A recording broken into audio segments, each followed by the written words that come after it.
कि नारद जी हंसकर कहे, हे पर्वतराज, आपकी कन्या सब गुणों की खान है, सुंदर है, सुशील है और सरल स्वभाव की है। यह उमा, अंबिका, भवानी इसका नाम है। यह पूरे जगत में पूज्य है और इसका पति को हमेशा प्यारी होगी। पूरे जगत में इसको पूजा जाएगा और सब गुणों से सुलक्षणी है। अब इसमें जो दो चार अवगुण है उसको सुन लीजिए। संशयहीन, उदासीन, जटाधारी, अमंगल वेश, नंगा, माता पिता विहीन, ऐसा इसको पति मिलेगा। यह सुनकर मैना जी को थोड़ा दुख हुआ। वह सोचने लगी कि यह तो बहुत बुरा होगा मेरी कन्या के लिए। थोड़ा दुखी हुई। पार्वती जी प्रसन्न हो गई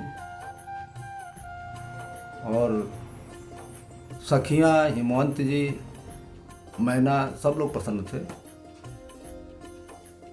और प्रसन्नता से उन लोगों की आंखों में आंसू आ गए थे। फिर सोचने लगे, पार्वती जी सोचने लगी कि ऐसा मुनि जी का वो वचन असत्य भी नहीं हो सकता, क्योंकि मुनि नारद का जो है कहना भी बड़ा वैसा लग रहा है, थोड़ा सा संदेह टाइप लग रहा है। पार्वती जी सोचने लगी ऐसा हो ही नहीं सकता। फिर सोच रही थी कि नहीं, ऐसा भी संभव हो सकता है कि मुनि जी की बातें सही भी हो सकती हैं। ऐसा सोचते सोचते उन लोगों को बड़ा वो हो गया। तो पर्वतराज ने नारद जी से पूछा, हे मुनि, इसका कोई उपाय बताइए, कैसे हो सकता है। तो नारद मुनि ने कहा कि जैसा मैंने बताया है उसको तो कोई देवता, नाग, मुनि, ऋषि कोई नहीं काट सकता कि ऐसा न हो। होगा वैसा ही जैसा मैंने वर्णन किया है। और ये सब अगर देखा जाए, ये सब अगर पूरा उसको अनुमान लगाया जाए तो ये केवल शिव जी में ही मिलते हैं कि शिव जी में ही ये सब गुण हैं। और अगर शिव जी से इसका विवाह हो जाए तो सारे इसके दोषों का गुण में बदल जाएगा। गुण में कैसे बदल जाएगा? जैसे मान लीजिए शेष भगवान विष्णु जो हैं शेष नाग पर सोते हैं, पंडित लोग उनको दोष नहीं लगाते हैं, कोई दोषी नहीं कहता।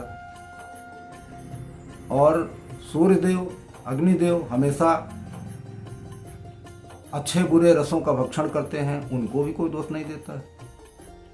गंगा जी में अच्छे बुरे सारे जल बहते हैं, अच्छा भी बहता है, बुरा भी बहता है, उनको भी कोई दोष नहीं देता।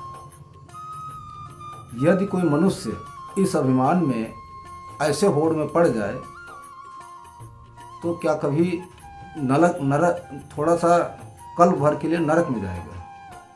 अगर वो अभिमान पड़ जाए तो क्या कभी जीव भी ईश्वर के समान हो सकता है? ऐसा नहीं हो सकता। मुनि ने कहा कि गंगा जल से बनी हुई मदिरा को जानकर सब लोग पान नहीं करते हैं, लेकिन यदि उसी मदिरा को गंगा जल में मिला दिया जाए तो वह पवित्र हो जाती है। शिव जी समर्थ हैं, सहज हैं, कृपा के सागर हैं, लेकिन उनकी आराधना ही बड़ी कठिन है और तब करने से बहुत जल्दी प्रसन्न भी हो जाते हैं, इसमें कोई शक नहीं है। यदि तुम्हारी कन्या शिव जी का तप करे तो शिव जी प्रसन्न भी हो जाएंगे, इसमें कोई शक नहीं है। यद्यप जग में वर तो अनेक हैं, लेकिन पार्वती जी के लिए शिव जी का ही वर है, दूसरा कोई वर नहीं।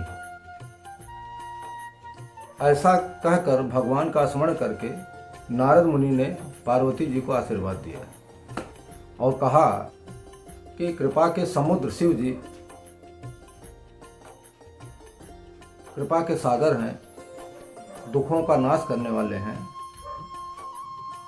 ऐसा आशीर्वाद पार्वती जी को दिया और दे करके वो ब्रह्मलोक को चले गए। जब नारद मुनि ब्रह्मलोक को चले गए तो मैना ने पति को एकांत में पाकर उनके चरणों में गिर गई और हाथ जोड़ के बोली, हे नाथ, अच्छा वर घर कुल उत्तम हो तो वहीं पर कन्या का साथ विवाह कीजिए, अब अगर अच्छा न हो तो वहाँ विवाह मत कीजिए, चाहे मेरी कन्या भले ही कुंवारी रहे लेकिन हम विवाह नहीं करेंगे। बहुत दुखी थी, उनको जो है बड़ा वैसा लग रहा था। तो हिमवान ने कहा कि तुम बेकार की चिंता न करो, भगवान का स्मरण करो, भगवान ने ही पार्वती जी को बनाया है, वही इसकी रक्षा करेंगे। चंद्रमा में अग्नि भले ही प्रकट हो जाए लेकिन नारद जी के वचन झूठे नहीं हो सकते हैं, इसको तो सत्य मान के ही चलो कि नारद जी के वचन झूठे नहीं होंगे। ऐसा अगर तुमको अपनी कन्या पे ज़्यादा प्रेम है तो जाके उसको समझाओ, जाके उसको कहो कि वो शिव जी का तप करे, उसी में कल्याण है। मैना को खूब धीरज देके समझाए और मैना समझ के जो है गई, पार्वती के पास गई तो पार्वती जी को देखी तो दौड़ के हृदय से लगा ली, गोद में बैठा ली, आंखों में अश्रु बह रहे थे, मुख से वचन नहीं निकाल पा रही थी कि क्या बोलूं क्या कहूं, निकल ही नहीं पा रहा था मुंह से वचन। तो पार्वती जी तो जगत जननी है, माँ भवानी है, उनको तो सब पता है। उन्होंने जब माता जी की दशा देखी तो सुंदर कोमल वाणी में बोली, हे माँ, आज हमको एक स्वप्न आया है। तो स्वप्न में एक गौर वर का ब्राह्मण जो है हमको उपदेश दे रहा था कि नारद जी के वचन सत्य हैं, तो उसको सत्य मानकर तप कर, और ये भी कहा कि अपने परिवार कुटुंब को सबको समझा के तब जाके तप करो, जिससे किसी को असुविधा न हो, सबको मालूम रहे, पता रहे। ऐसा ही पार्वती जी ने किया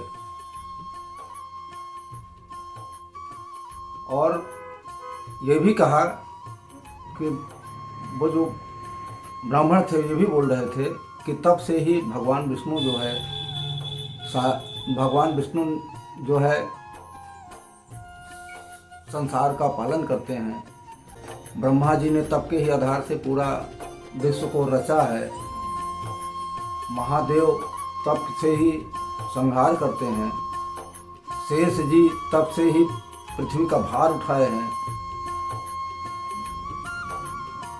और इस तरह से कह के समझा के सबको पार्वती जी तप करने चली गई। जब तप करने चली गई तो सारे कुटुंबी जो है व्याकुल हो गए। व्याकुल हो गए तो वेद शिरा मुनि जो है आके उनको पार्वती जी की महिमा को समझाए, पूरे परिवार को। इसलिए तप करने में से ही भलाई है, तप से ही शिव जी मिलेंगे, तब से ही पार्वती जी का जीवन ठीक रहेगा। ऐसा वेद शिरा मुनि ने पूरे परिवार को समझाया तो सबको समझ में भी आ गया कि प्राणपति शिव जी को हृदय में धारण करके पार्वती जी जो है वन में चली गई तप करने के लिए। जबकि उनका शरीर इतना सुकुमार था, इतना कोमल था कि वो तप करने योग्य नहीं था, फिर भी शिव जी का चरणों का हृदय में धारण करके तप करने लगी। तप करने लगी तो उनके तप में नए नए अनुराग होने लगे, नया नया उनको जो है अच्छा उसका वो मिलने लगा, मन लगा उनका। मन लगा तो ऐसा मन लगा कि शरीर के सुध ही भूल गए कि शरीर भी है। क्योंकि 1000 वर्ष तक उन्होंने मूल और फल खाए, 100 वर्ष तक साग खाया, उसके बाद वायु और जल का भोजन किया, कुछ दिन कठोर उपवास किया, फिर बेलपत्री जो गिर जाती है जमीन पे जो गिर जाती है उसको 3000 वर्ष तक खाया। इससे उनका नाम अपर्णा पड़ गया था वहाँ पे। और ऐसा तब किया कि उनका शरीर जो है जीर्ण शीर्ण हो गया था एकदम। तो ऊपर से आकाशवाणी हुई, गंभीर आकाशवाणी हुई कि हे पर्वतराज की पुत्री, अब तेरा मनोरथ जो है सफल हुआ। अब तेरे माता पिता अगर बुलाने आवे तो तू घर चली जाना। तेरा मनोरथ सफल हुआ, अब तुमको शिव जी मिलेंगे। पार्वती जी प्रसन्न हो गई, पुलकित हो गई। इधर शिव जी का क्या हाल था? शिव जी का ये हाल था कि जब से सती जी को त्यागे थे तब से बिल्कुल वैराग्य हो गया था उनको। चिदानंद सुख के धाम श्री रामचंद्र जी का स्मरण करते, उनके चरणों का ध्यान करते, जप करते, ध्यान करते, पूरा पूजा पाठ करते और पृथ्वी पर विचर रहे थे, घूम रहे थे। केवल उनके पास एक ही काम था कि रघुनाथ जी का स्मरण करना, रघुनाथ जी का ध्यान करना। और रघुनाथ जी को जब ये प्रीति देखिए तो प्रकट हुए शिव जी के सामने। शिव जी के सामने जब प्रकट हुए तो बोले कि हे कृपा के सागर, हे सुखधाम, अब आप मुझे कोई एक वरदान दीजिए। शिव जी ने कहा कि प्रभु बताइए, मैं क्या वरदान दूं आपको? तो रामचंद्र जी ने कहा, और पार्वती जी का पूरा उनको जन्म से लेके पूरा आखिरी तक बताया, सुनाया। और सुनाने के बाद में कहा कि अब हमको एक वरदान चाहिए कि आप पार्वती जी से विवाह कर लीजिए। शिव जी ने कहा कि ये उचित तो नहीं है, लेकिन अगर मेरे नाथ कह रहे हैं तो मैं इसको काट भी नहीं सकता। इस कहानी का विश्राम यही होता है। आगे की कहानी मैं फिर से सुनाऊंगा। तब तक के लिए जय श्री राम, राधे राधे। बोलिए सियावर रामचंद्र की जय, पवन सुत हनुमान की जय।